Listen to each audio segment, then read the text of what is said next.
Hey everybody, how's it going? B Temple back again, and today we've got ourselves another Canadian IMP. Seems like I've done a fair amount of Canadian IMPs lately, but just something I've been interested in, and I just got recently some 2000 and 2001 IMPs. I don't know if you want to call those vintage or not, but I was in high school at the time.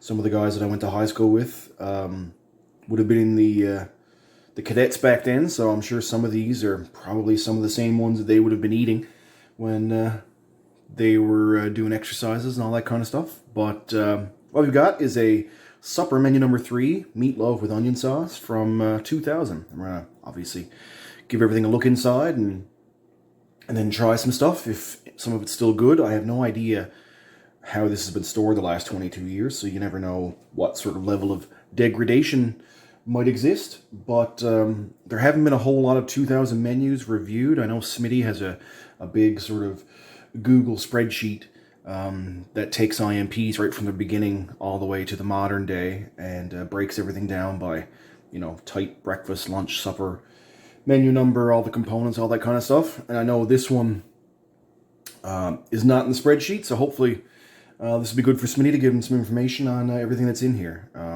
So yeah. Let's open this up and see what kind of components we got. First of all, we got our main and our dessert. We got meatloaf with onion sauce. And we've got spicy apple compote. I've never seen that component before. But, yeah, I guess we'll give this a try for the first time. The cardboard itself has certainly got that old books kind of smell going with it, so we'll see what the rest of the items are like. Here we go. We got our petite pan, or our bread, our rectangular one. This is the stuff that's my favorite bread that Canadian Rations have ever had, so hopefully this is edible. We got ourselves a Lipton cup of soup, and looks like it's going to be mushroom, so yeah, not a huge fan of that. Then we've got ourselves a instant mashed potatoes, and for dessert, instead of like a chocolate bar or something like that, or cookies, we've got a peach and passion fruit flavored instant pudding. We've got one fruit beverage powder. So this one's a cherry. We've got 2 coffee instant type 1s, 2 whiteners, and 2 sugars. Then we've got 2 honeys and a teriyaki sauce for some reason to go with meatloaf and onion sauce. But anyway, it's there. Matches wet nap and a toothpick. Salt and pepper. And a blast from the past, a Hershey's Taste Stations butterscotch candy, which has sadly turned into mush, basically, much like when a lifesaver melts. But we'll at least try to open it up, I guess, and have a look at it. It is puffed up a little bit, so that's also maybe not a good sign. There might be some sort of like milk powder or something in this or whatever that may have gone bad, but we'll give it all a look.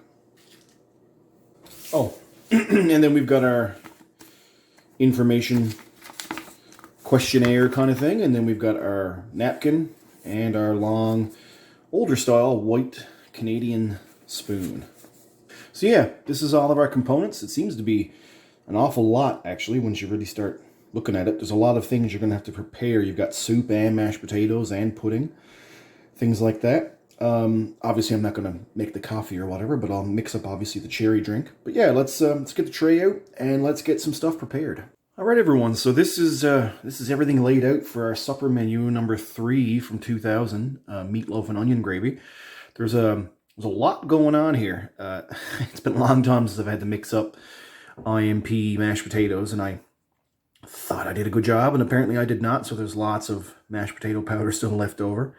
But yeah, we've got our spicy apple compote, which I think is basically just the predecessor of what is still called just spiced apples in USMRE nomenclature these days. It's made by the Warner Company, so that's probably exactly what it is. So yeah, we got our mashed potatoes, we got our peach and passion fruit pudding, I got a cherry isotonic drink, we got our bread and some honey, and we got a cream of mushroom soup, some pepper, and our Taste Stations butterscotch.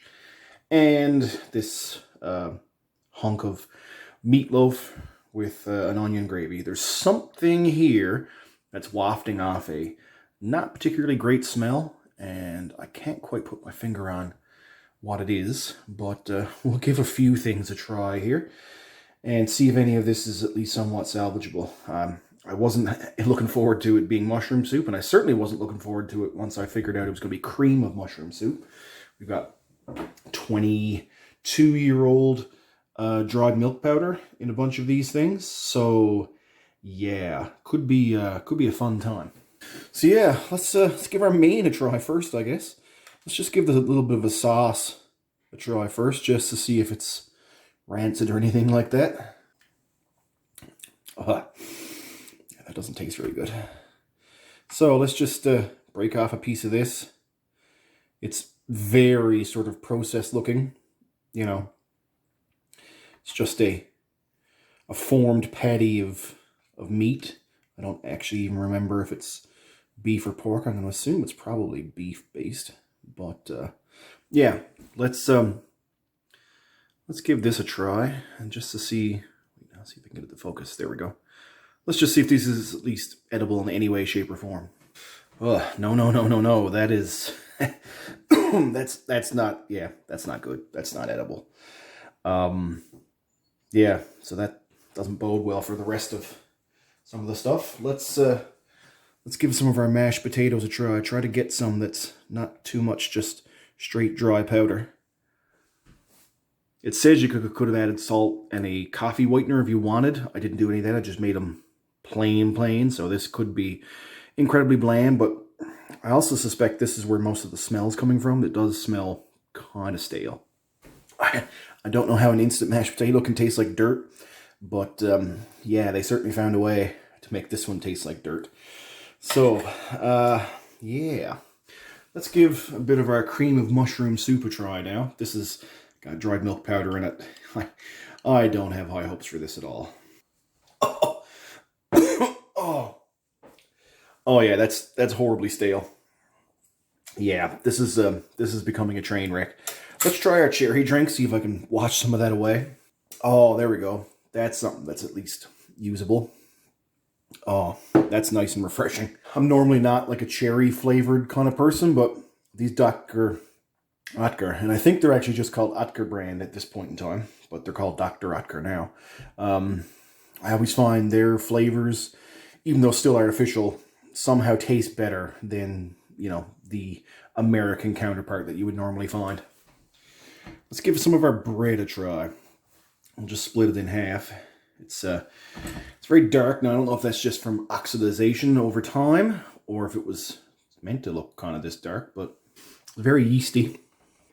Has an odd aftertaste. Not to say that it has a bad aftertaste, but there's almost like a little bit of like a malt kind of flavor or something to it.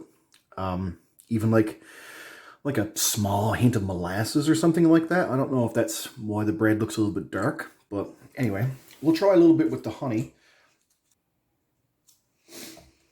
It is 22-year-old honey, but honey's supposed to have basically an indefinite shelf life.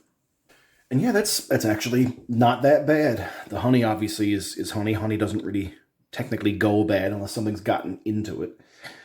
And yeah, the bread is somehow still at least somewhat edible, so that's at least one plus along with the drink mix so far. All we got left, I guess, are our I guess what you want to call them, dessert components. We've got our spiced apples. Now, they may have oxidized over time, but doesn't actually look that different compared to what US spiced apples are today. But let's give these a try.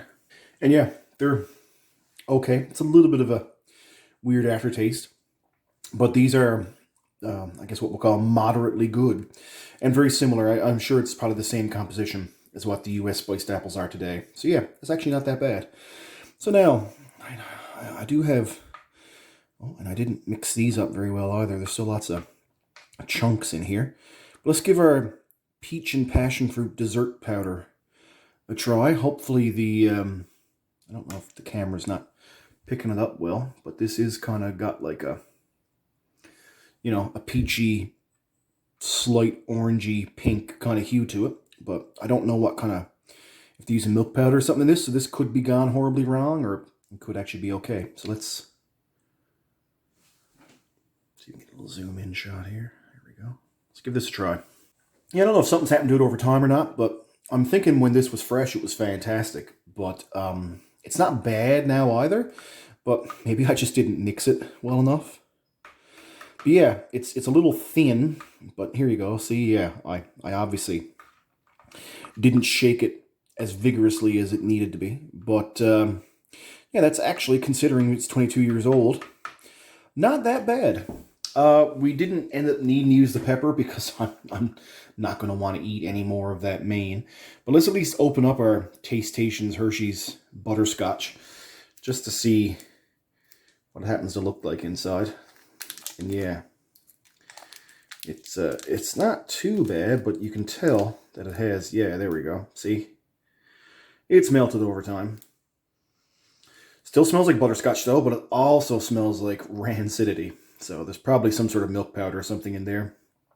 Or the butter, if they're actually using, you know, real butter or something like that to make the butterscotch part. But anyway, yeah, that's gone bad now. So yeah, I'm not going to try that. So yeah, everybody, that's about it. So, enough of me being, you know, mildly, I guess, disappointed by most of this. Although, what can one expect when it's 22 years old and I have no idea, you know, what sort of life these rations lived in the last, say, 21 years.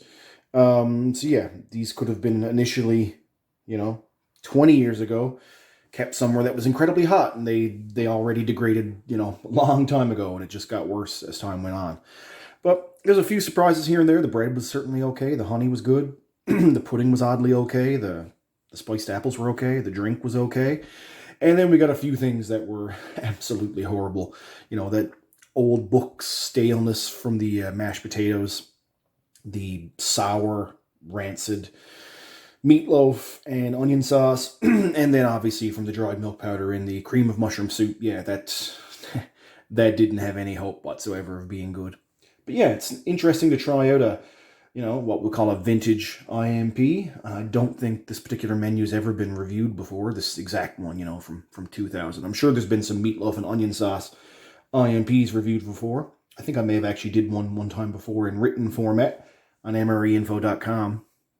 But yeah, from like 2013 or 2014 or something like that. Getting near the end of its life, I guess, in IMPs. This menu doesn't exist anymore.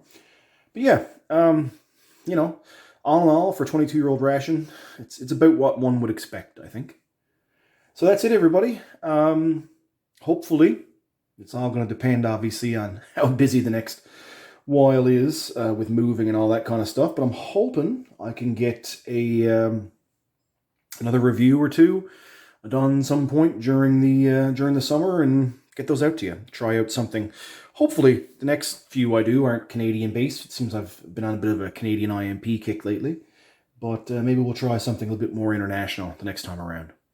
So like I always like to say, I'd like to thank everybody for stopping by, and have a good one.